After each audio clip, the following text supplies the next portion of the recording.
Hi, and welcome to my classroom. My name is Christopher Youngren, and I'm a middle school ELA teacher in Tucson, Arizona.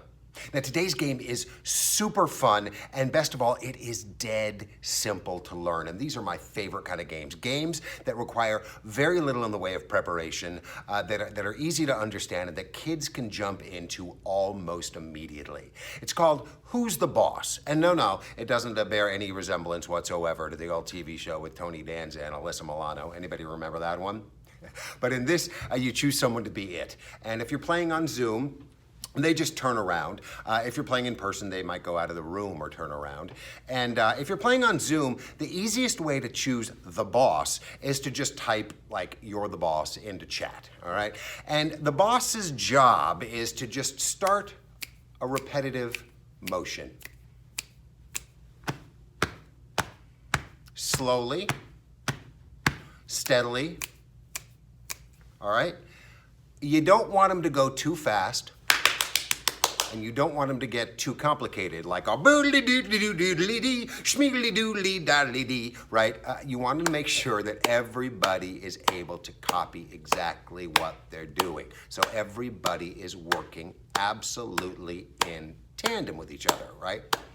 And then what will happen is the person who's it turns around, all right? And it is their job to figure out who's the boss, right? And how do they do that? Well, the boss every once in a while is going to change, right? So let's say they start off with snapping, and then they can move to something else, and everybody else follows along, all right? And it doesn't have to make noise,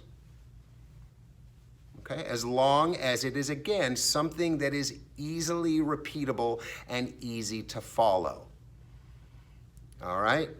And eventually, the person who's it is gonna figure it out. They have 3 guesses, all right? They have 3 guesses, and if they don't get it in 3 guesses, then they lose and the boss wins, all right? And then it's time for the boss to choose a new boss. Now, if they do get it, then it's their turn to choose a new boss. So either the boss wins and the boss chooses a new boss, or the person who's it wins and they choose a new boss. And I cannot tell you how much my kids love this game. Either in person or on Zoom, it works equally well in both scenarios. It teaches focus, it strengthens communication and teamwork, it gets everybody working together, and it forces them to really pay attention to detail, both the people who are following the leader and the person who's it, because you're looking for the slightest variation in change. So give it a try. Please let me know how it works out for you. I'd love to hear from you. If you like this game, this is another one that you should check out. This one is super fun too. And if you like what I have to say and you want to see some more of my videos and be kept up to date whenever new ones come out, then hey, subscribe to my channel too, all right? And I'll keep them coming. I hope you're well out there. Stay safe. Take care of yourselves. Take care of someone else. We'll talk to you soon. Bye-bye.